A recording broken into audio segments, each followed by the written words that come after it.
In a world where our plates are as diverse as our lifestyles, the choices we make about what we eat have profound implications, not only for our bodies, but for our very way of life. Welcome to Secrets of Sustenance. In this short documentary, we delve into the complex interplay between diet, health, and lifestyle, aiming to uncover the truths that shape our everyday sustenance choices. As we embark on this journey, we'll explore the ongoing debate between plant-based and meat-based diets. More importantly, we'll investigate how these dietary choices impact not only our health and physiological well-being, but also our overall quality of life. During my research, I came across an article by the National Geographic titled "The Evolution of Diet," where I found that we didn't have just one caveman diet.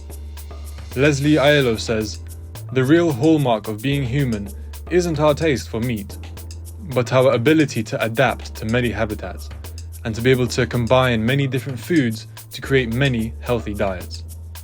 Populations that traditionally ate more starchy foods thousands of years ago, such as the Hadza, have more copies of that gene than the Yakut meat eaters of Siberia, and their saliva helps break down starches before the food reaches their stomachs. These examples suggest a twist on "you are what you eat." More accurately, you are what your ancestors ate. I got in contact with Anne to talk more about the best dietary choices. So my name is Anne Gibbons. I'm a contributing correspondent for Science magazine. I'm also an author who's written the book The First Human about human evolution, and I write for other publications as well, including National Geographic. I did a story on the evolution of diet, and I've written quite a bit about the evolution of diet for Science magazine as well. And I sometimes teach science writing at Carnegie Mellon University in Pittsburgh, but mainly I write for magazines. I wrote a book for Doubleday called The First Human, and that was about the quest to find our earliest ancestors. And I followed different teams in Africa, went and spent time in the field with several of the teams, looking for the earliest members of the human family. Yeah, so I think a healthy diet is not that complicated. I think, we talk about the Mediterranean diet or the DASH diet. These are diets that have a lot of vegetables, a lot of fruit, a lot of unprocessed foods. I think the key is not to eat a lot of processed foods, to eat a lot of plants, a lot of fruit, and some protein. A healthy, balanced diet, you want to make sure you have a good range of minerals that you need. And you get those from, you want iron from spinach and green leafy vegetables. You want beta carotene from the orange plants. You want a good range of fiber. You need a lot of fiber because that slows down how quickly you absorb sugar. It doesn't hurt to eat sugar, but in smaller doses, and ideally you get it from fruit or natural sources, because when you eat a cookie, you instantly get the sugar and it overwhelms your pancreas, which is problematic with how you process sugar and can lead to diabetes over time if you're susceptible to that. If you eat a piece of fruit, the fructose in it, the sugars in it, are in a fibrous package. So that slows down the digestion and your body can handle it better. So a healthy diet has lots of fruits and vegetables for fitness, but also you need protein. You do need protein. So I try to eat fish, nuts, chicken. I'm not a vegetarian, although I try to eat mostly vegetarian and not meat at every meal. Anne's insights reveal that the key to a healthy diet lies in its diversity and adaptability. If more of the world ate more local fruits and vegetables, a little meat, fish, and some whole grains, as seen in the Mediterranean diet, and exercised at least an hour a day, it would be beneficial for our health and for the planet. So I think what you really find when you look at indigenous communities is they're super active.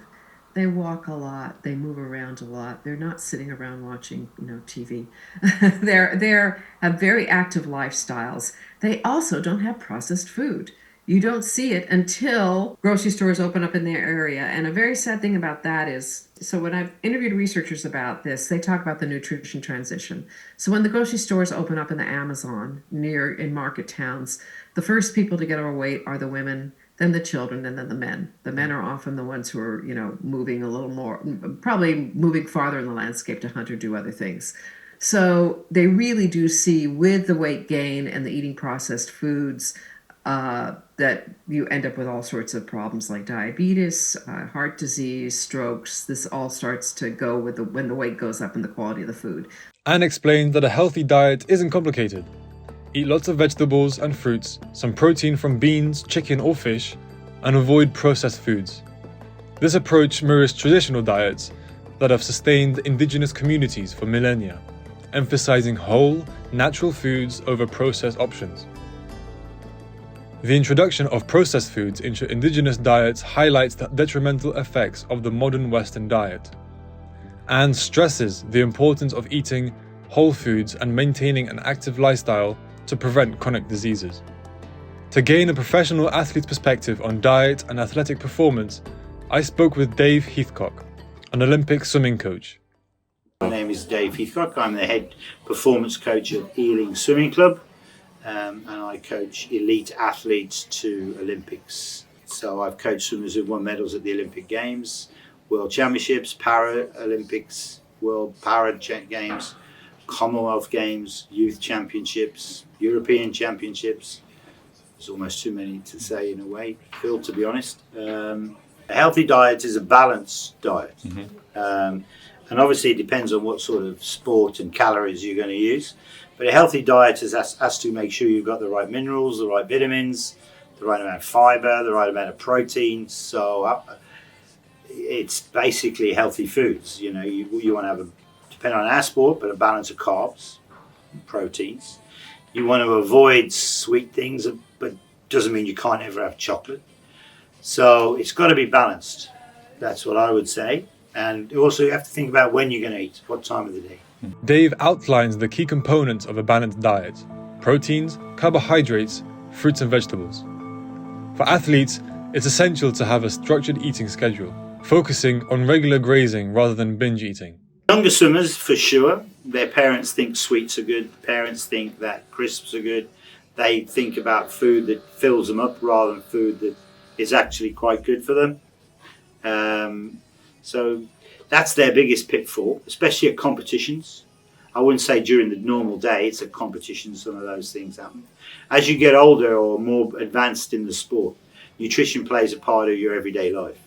It's refueling, basically, and making sure you have the fuel to do the training you need to do. This approach ensures a steady supply of nutrients and energy. Dave also emphasizes on the synergy between diet and physical activity. How much exercise do you think the average person should get per week? I don't deal with average, Phil. I don't know what an average person should have. The athletes I coach would do 30 hours a week training. That's not average. So, but the average person, in real terms, the average, depending on their age, again, because it obviously depends on your mobility, but you should be doing a minimum of 30 minutes a day, probably up to an hour and a half, depending on your, if you can, like 30 minutes walk or walk to school. Obviously when you're younger, you're going to be playing, you're going to do a lot more things, but you definitely want to stay active. Don't become sedentary. A proper diet supports training and recovery, ensuring athletes perform at their best and maintain overall health.